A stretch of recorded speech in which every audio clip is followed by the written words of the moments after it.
Thanks for joining us. I'm Megan Roberts. We begin in Nunic, where one person is dead after a police shooting in the village of Inuit on Thursday night. Quebec's police watchdog is now on the ground investigating.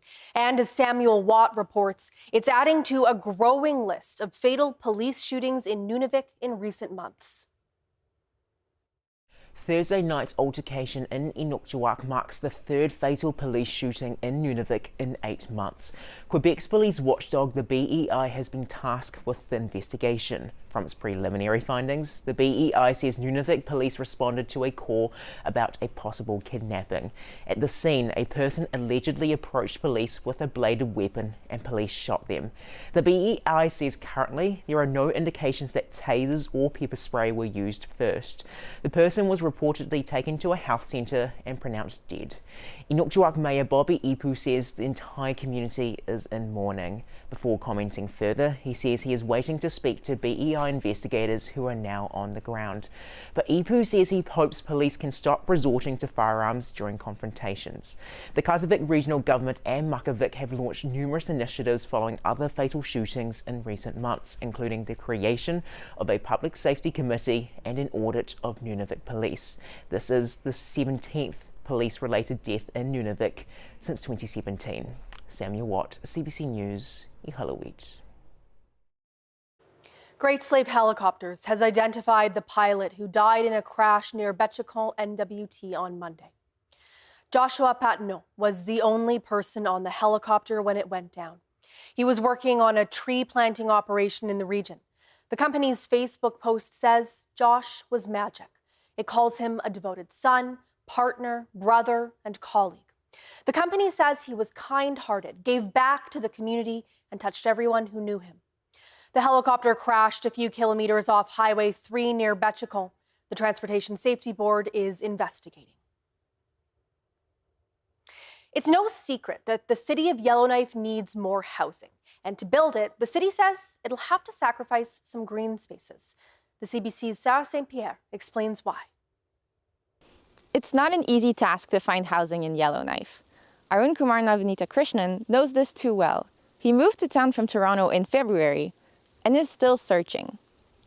My wife is also here, so we want to have a separate place so that my in-laws can visit us often back from India and also to start a family. After applying to at least 18 apartments, still no luck. The city says that in order to open up more housing, it's going to have to build on top of green spaces. We're talking about where, we're not talking about if. And unfortunately, I think some folks are still under the impression that we can do no development on green space, and that's just not like fiscally possible for us to do, or realistic. This week, Yellowknife City Council discussed developing some land around Frame Lake, but that and other developments are easier said than done. If the GNWT owns the land, it first needs to transfer it to the city. That can take years. That's why there's no telling right now when the land north of Frame Lake might get developed, even if council is interested. Some areas near Burwash Drive, Niven Drive, and Taylor Road have been considered since 2023. The city is still working on their planning applications.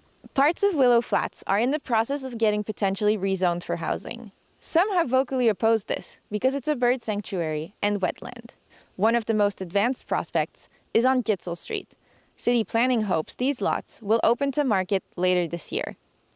No big development can move forward without public consultation. Navanita Krishnan says he understands why there can be opposition. Back at my country, I would be totally against it, to be frank. And also back at Toronto, I would be totally against it. But here there is a need. He says the city still needs to do thorough evaluations before converting green spaces. And the city isn't saying it's going to do away with due process, just that unless it builds on green space, there won't be a way out of the housing shortage. Sarah St. Pierre, CBC News, Yellowknife. The Yukon government is offering new money to defend against tariffs. Businesses can get up to $50,000 if tariffs hurt their bottom line. Business associations are also eligible for the money. It's to spend things on things like education sessions on trade rules. There's also funding for the government to commission trade-related projects. Yukon businesses want targeted support, not just for those feeling the sharpest impacts, but also to help future-proof our economy. Applications are now open, and the deadline for expressions of interest is in the fall. The emergency department in Hay River NWT is using virtual doctors until late next week in order to stay open. The health authority says it's to address a shortage of doctors on site. It says virtual physicians will be able to give prescriptions and make assessments, but wait times could be high. This is not the first time the authority has relied on virtual care. In April, it went without an on-site doctor at the health centre for nearly a week. The Northwest Territories Medical Association has long pushed against the use of virtual doctors in the territory. Inuit Tapirit Kanatami is criticizing the Council of the Federation for including groups they say falsely represent Inuit in an upcoming meeting. The council is made up of Canada's premiers. The meeting next week will also include national Indigenous leaders. ITK released a statement on Thursday saying it declined the meeting invite. The statement gave few other details, and ITK declined CBC's request for comment. Nunavut Premier PJ Akiaguk also wouldn't comment, but says he's looking forward to discussing nation-building projects at the meeting. You look across this country, you have major infrastructure right across from coast to coast, from the East Coast all the way to the West Coast. But I think we haven't quite seen that happen in the North, specifically in Nunavut. Any investment that comes to Nunavut truly benefits Southern Canada. Next week's meeting will take place in Huntsville, Ontario, from Monday to Wednesday. Nunavut Tungavik Incorporated says it supports ITK's decision. People are still coming to terms with layoffs at the NWT's Aati diamond mine that were announced this week. Owner Burgundy Diamond Mines says it's laying off several hundred workers because it's shutting down open pit mining at its Point Lake operation. It's still not known how many Northerners have been laid off. Here's Dene National Chief George McKenzie speaking about the layoffs in Gleason.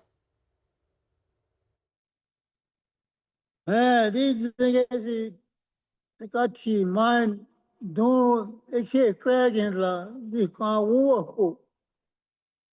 Ta akwai la hono hoindi eki hage lagin wile hani ho in legete di da wo again la da indi hani yin ki di zen ga siwona ji ko da mine si to ke expect la the mine si boson ka sa wona le boson ba da le IBA PBA agreement good funny ho boson ba da le they didn't get some ba da get some ka get deal nante ani ho ta ho ammi ha thon ho like de like da ho asin la din lege sa din mine wa lago gen onde de zia honte aya wo sisi ye Fort McMurray yo ko mine machine tungin wo so ni ko manda ko hagoje wa de ko lage de han le ye Northern Ontario hote da nege edi mine wo la si gi ta mine tesi ko dun lage ne gin la de ma si sin wa honte ta ai han so ha sha ma si so thank you. Welcome to your new home. Mais il est trop chaud. He understands French. I'm not seeing this as a suicide. Someone sure wanted us to think it was. Gallagher is suspect number one. Tell me, was it the man's politics you didn't like, or the fact that he's living with your wife? I know he's into something. I just gotta prove it. No, we all have a past. Find his. Be careful around Fitz. Donnie's got a lot of demons that tend to appear when no one expects it.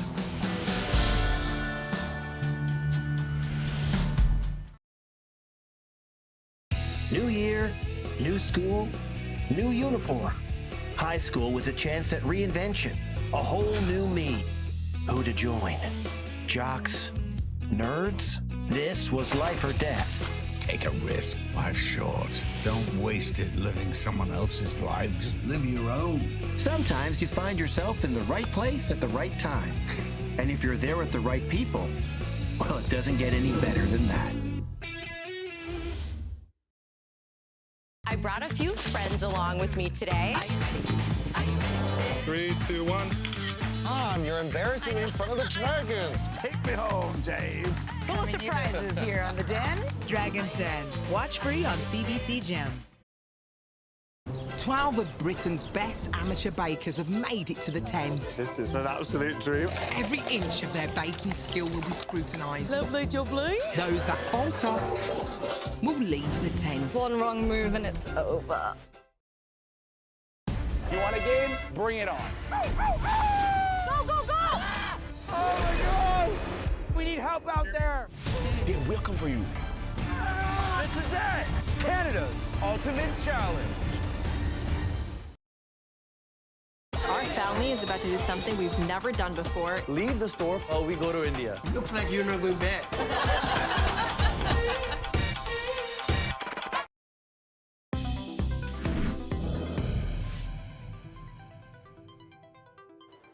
A new report looking at the response to last year's devastating Jasper wildfire says firefighting efforts were hampered by the Alberta government.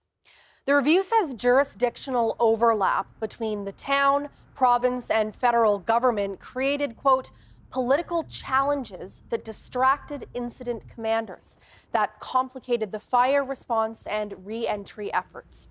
The report also noted, however, that mutual aid agreements and solid working relationships helped all three levels of government and outside partners work together.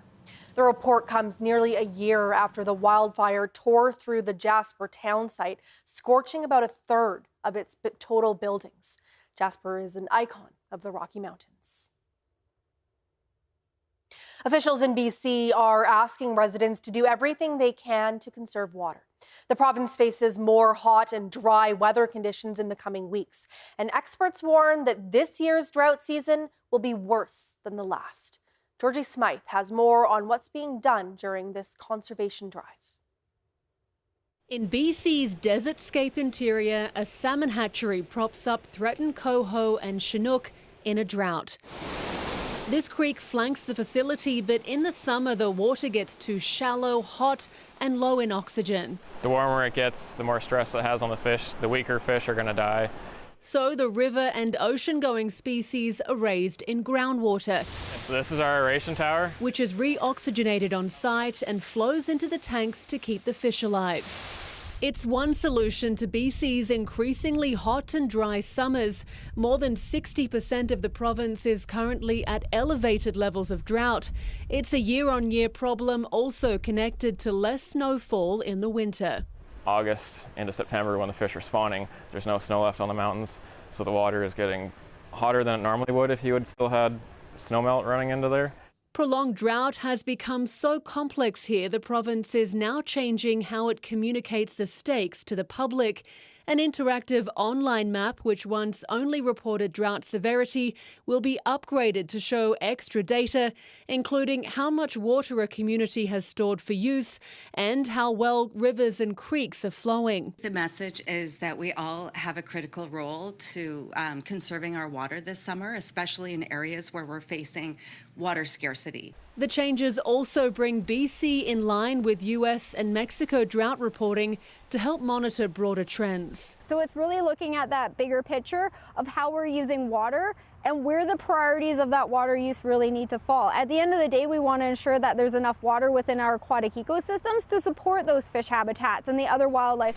The province says these new measures are ultimately about increasing resiliency. Climate change is driving more extreme and unpredictable weather here, and BC needs to be ready. Georgie Smythe, CBC News, near Merritt, BC. A group of friends from Nunavut are changing their vacation plans this week after a fire destroyed a stage at a music festival they were going to in Belgium. The Tomorrowland Music Festival draws tens of thousands of visitors from around the world each year. Adam Akpik flew all the way from Iqaluit with 5 others to attend. Shortly after they landed in Amsterdam, they heard the festival's main stage was on fire. At first, we thought it was a hoax. We were hoping it was a hoax, but more and more credible pages started to share that it was in fact on fire. Flames destroyed the stage on Wednesday, 2 days before the event was set to start. No one was injured and no guests were on site. Organizers say they don't know what caused the fire. ACPIC says they're still going to Belgium and will camp at the designated site near the festival grounds. This is a bald eagle chowing down on a fish caught in Rankin Inlet, Nunavut this week. Do we have that bald eagle to show the audience? There have been a lot of eagles spotted in the community this year. There it is, chowing down on that fish near Rankin Inlet. Some Inuit say it is unusual to see the birds this far north, while a wildlife biologist says before breeding, eagles will fly far distances. What I've noticed in our telemetry data of bald eagles is that they will move north and they'll stop somewhere like up at a latitude around Winnipeg and maybe a little north of that, and they'll stay there for about a month until sometime maybe in May, and then they'll start moving further north. Miller says warmer conditions could make it easier for eagles to forage in the higher Arctic. She says more research is needed on when eagle encounters started in the far north. Some Inuit say they've noticed an increase in the last 50 years. An Inuit language organization in Nunavut wants to become active again. A fire destroyed the organization's office in Iqaluit almost a year and a half ago, and now it says it needs support. Nunavut's Legislative Assembly created Inuit Ukausimini Daigusilioktit to document and share expertise on the Inuit language. But it hasn't been able to operate with staff since the fire in March of 2024. A chairperson says the group is anxious to get back to work. Right now, we don't have an office and only 4 board members. We need more members. We have to get back to doing our job, which is preserving our language and sharing our knowledge. My suggestion would be to get an office outside of Iqaluit. Thompson says the board is passionate about preserving the Inuktitut language and keeping it strong. She's encouraging Inuit organizations and the Nunavut government to step in and help. Klingit language learners from far and wide gathered in Carcross this week for an annual language camp. Learners of all levels participated in activities ranging from songs to storytelling games. The CBC's Marissa Mayer was there. But it's been taken, and so we can do the work to put it back. Thoughts or questions?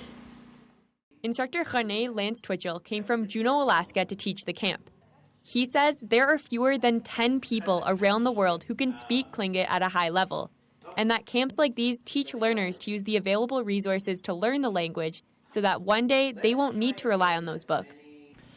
This camp is so important because Indigenous languages belong on Indigenous lands, and whenever we have opportunities to study them, to learn them, to use them, it's a really sacred time. Inland and coastal Klingit people exchanged knowledge at the camp.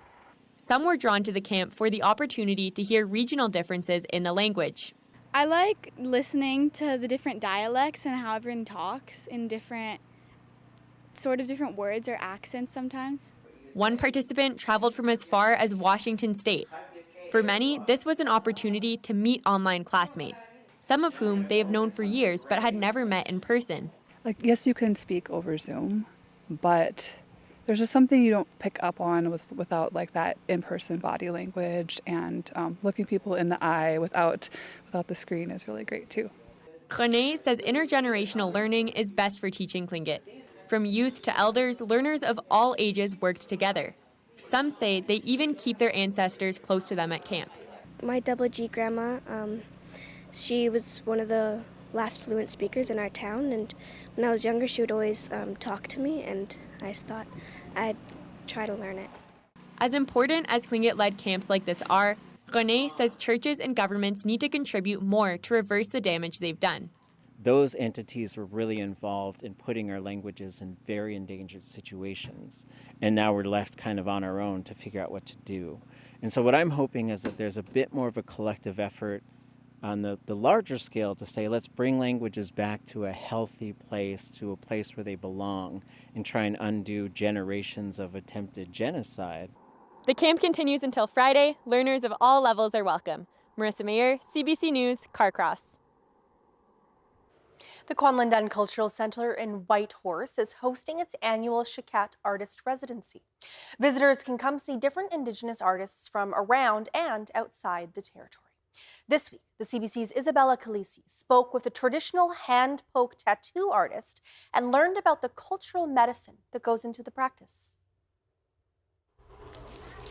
Traditional hand-poke tattooing was originally done from my ancestors with bone, but nowadays, bridging ancestral ways and modern technologies, we use all of the same setup that you would see in a tattoo shop. And so I use the same types of needles from a tattoo shop. And instead of it being hooked to a machine, it's done by hand. So every poke is done with prayer and intention, and there's a ceremonial aspect that goes along with the process.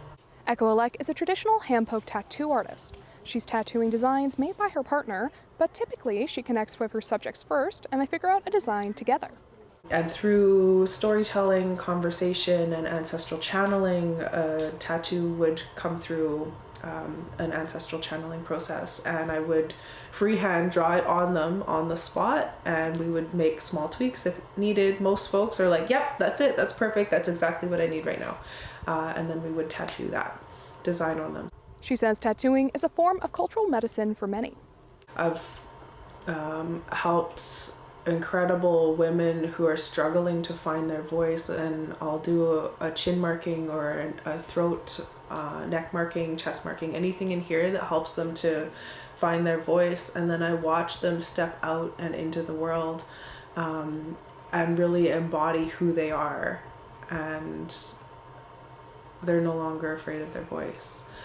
The Shicat Artist Residency is on until mid-September. Isabella Khaleesi, CBC News, Whitehorse. Triathletes will be hitting a new race in Haines Junction, Yukon this weekend. The event challenges athletes in 3 events: cycling, swimming, and running. Dubbed the Pine Lake Triathlon, participants will swim 1 kilometer across the lake, then cycle 23 kilometers on the Alaska Highway to Bear Creek and back to Haines Junction. Finally, they'll run 6 kilometers back to the race starting point at Pine Lake. They'll be treated to a barbecue at the beach once the race is over. People in Nunic NWT may have noticed some vintage wheels on the road recently. Tourists are bringing unique vehicles up the Dempster Highway and all the way to Tuktoyaktuk. But as the CBC's Des Loreen shows us, these cars lack some of the modern comforts that newer vehicles have. You can have that. Oh, thank you. Everything else is good. Tourists are making the drive up the Dempster Highway in some very unique rides this year. This family drove from Ontario up to Tuk in 2 Australian cars called Moke Minis. Actually, the cars handled the bumps a lot better than we thought. We only had 1 flat in the shale on our way up to here, and I think that was expected, but really they've done very well. They seem to just coast over the bumps. The road's a lot better than I expected, actually. That's a temperature gauge and an oil pressure gauge. One couple drove their vintage Ford Model A station wagon all the way from Idaho. They said driving in an older car like theirs can turn heads, but the older wood paneling has some disadvantages.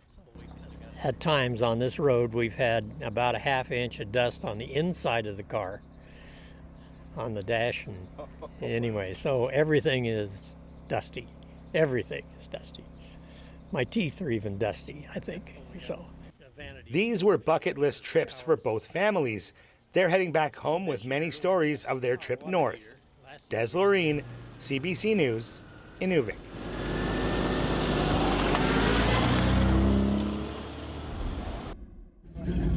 Antique car owners in Whitehorse gathered their classic cars this past week on a downtown street. The Klondike Cruisers is Yukon's car club. The group organized the show. Antique and unusual cars and trucks lined the streets with a dramatic sky in the background. Some hoods were up to show off the vehicle's old engines. The event had a festival feel with people wandering the streets and food trucks lined up on the sidewalk. The annual event includes a group cruise down to the museum. The group meets every Wednesday at the White Horse Dairy. CBC North is saying goodbye and good luck to one of its own tonight. Richard Gleason is retiring after 30 years of reporting in the Northwest Territories. He covered some of the biggest stories in the Territory during that time. Now, as Richard heads off on more adventures, we take a look back at his career. I think the way I would phrase it is, you're not going to find another Richard Gleason.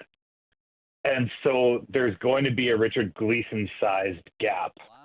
I think he always treated me with a lot of respect, which, I think as a young female journalist is not something that you get a lot.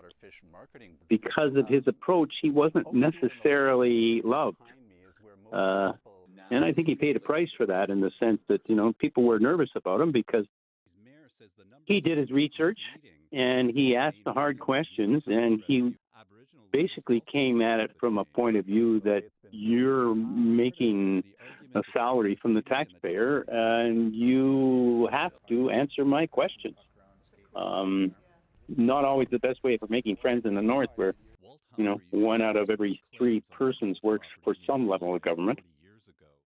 With media, like I say, being on camera and stuff like that, people can kind of get a little bit self-conscious about that. And one way to get around that is just to realize and keep in the back of your mind that it's not really about you. It's about the stories that you're doing and the people in the stories. And so I think that's the thing I'm going to miss most, is just working with everybody here and that sort of fairly fast-paced environment. Now that he's out of the business, people can rest easy. He's not going to give him a call.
Yellowknife is gearing up for Folk on the Rocks this weekend. The annual music festival kicked off today at lunch. Bands played City Hall for the Warm the Rocks show. There's a full slate of events all weekend with local performers, fiddlers, Dene drummers, kids events, and of course the headliners, Snotty Nose Res Kids. Definitely going to be a good time. Maybe I'll see you there. That is Northbeat for tonight. For news anytime, go to cbc.ca/north. Thank you for watching. I'm Megan Roberts. Have a great weekend.